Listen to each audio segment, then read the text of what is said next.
How is everybody on this beautiful day? Pretty good. Good, good. I'm going to talk today about a very sweet, inspirational story that we published this morning. So there's a young man whose name is Alex Tiso, T-I-S-O, from North Rockland, Stony Point. And he loves QDOBA, the fast casual Mexican restaurant that is at the Shops of Nanuet in Nanuet. And he'd been going there all through high school. He really kind of made it his kitchen away from his kitchen. And when it came for him to write his college essay, he personified himself as the burrito bowl that he orders at the restaurant all the time.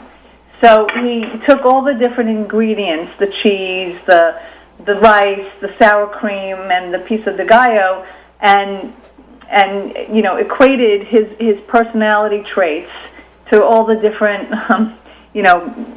elements that make up the bowl. This is going to have a point. I'm going somewhere with this. I'm eager to hear that. Okay.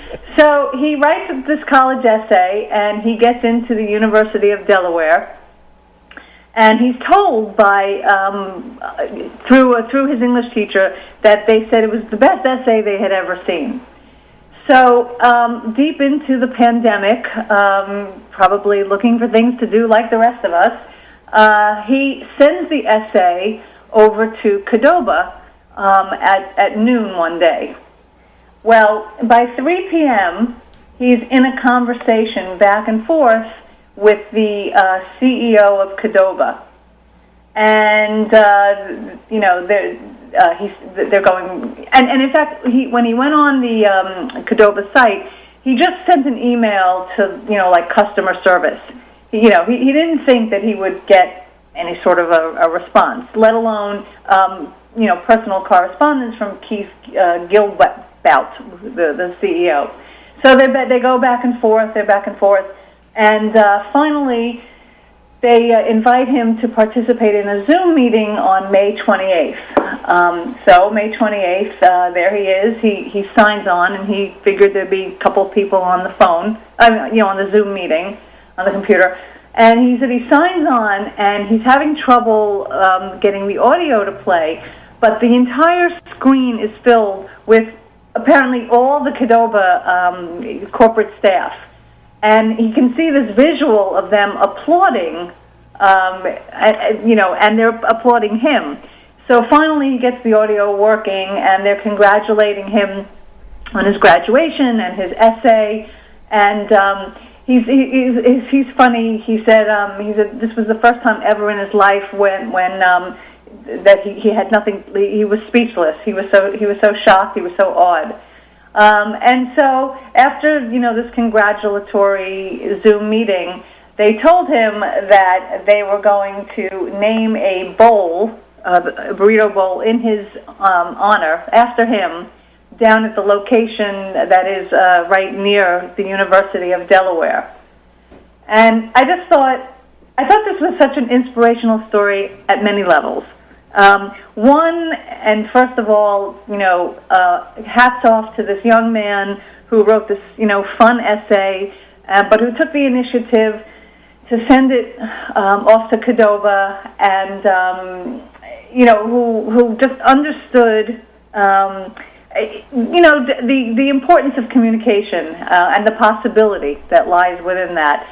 And then I think the flip side of this is interesting in terms of the way a major corporate company, like many others, that is under duress, that is seeing the demise of many chains, that understands how obsolete many fast food companies are going to become, especially post-pandemic, and understood the value of connecting with this loyal customer, doing something special like this Zoom meeting, And it's a little gimmicky to name a bowl after him, but in this day and age where we're going to have a Darwinian shakeout in terms of who's going to still be standing and who's going to go away.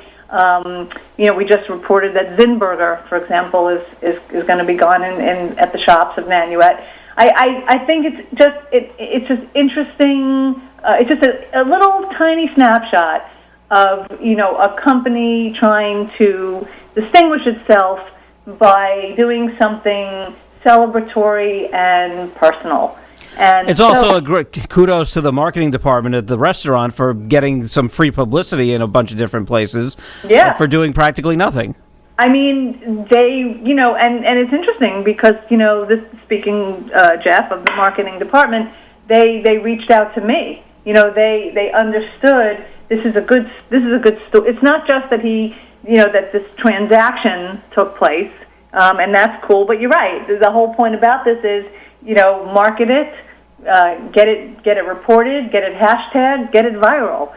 And it's a way for a very large corporate company with many locations to do something that stands out, and I think that it's a lesson for other. I think I was interested in the story because I found it heartwarming, and he's one of our own, a Rockland senior, and I must say he was a real pleasure to interview, a very mature and inspirational young man, but.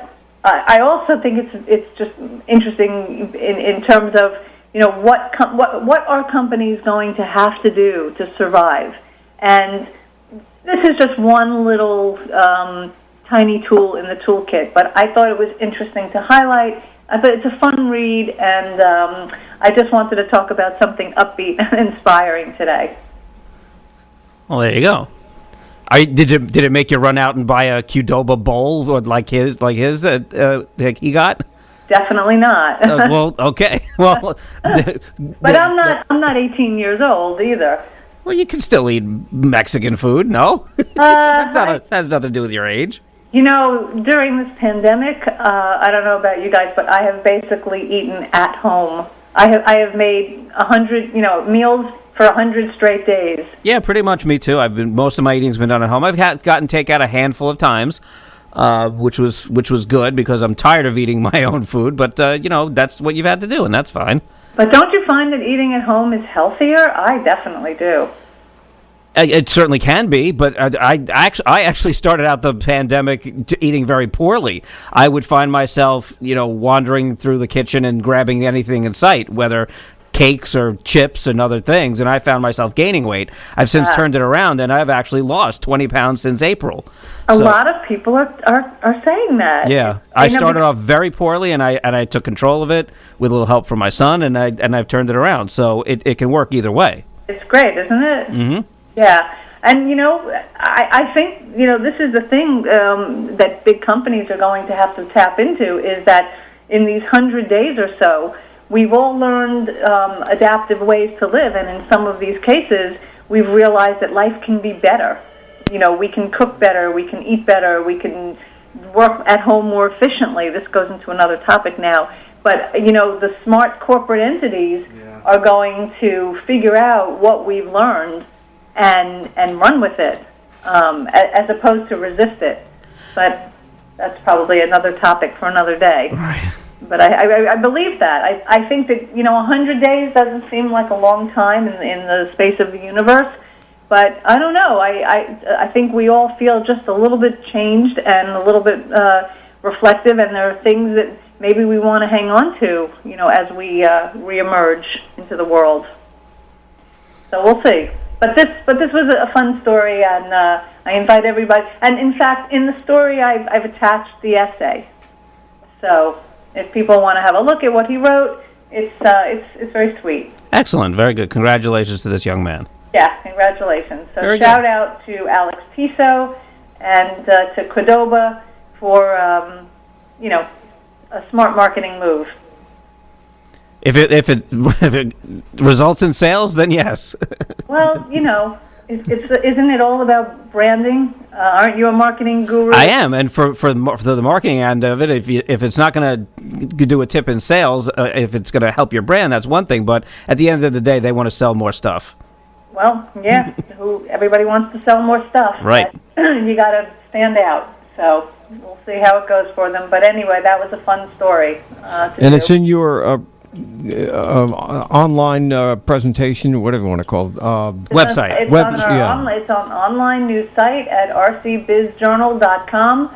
Take a look at Alex's story. We have fresh stories. What's the young man's name again?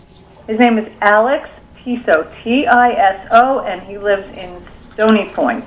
Yeah. Okay. Great. So if you want to give a shout out to him separately on the on the radio, or send him an email, that would be awesome.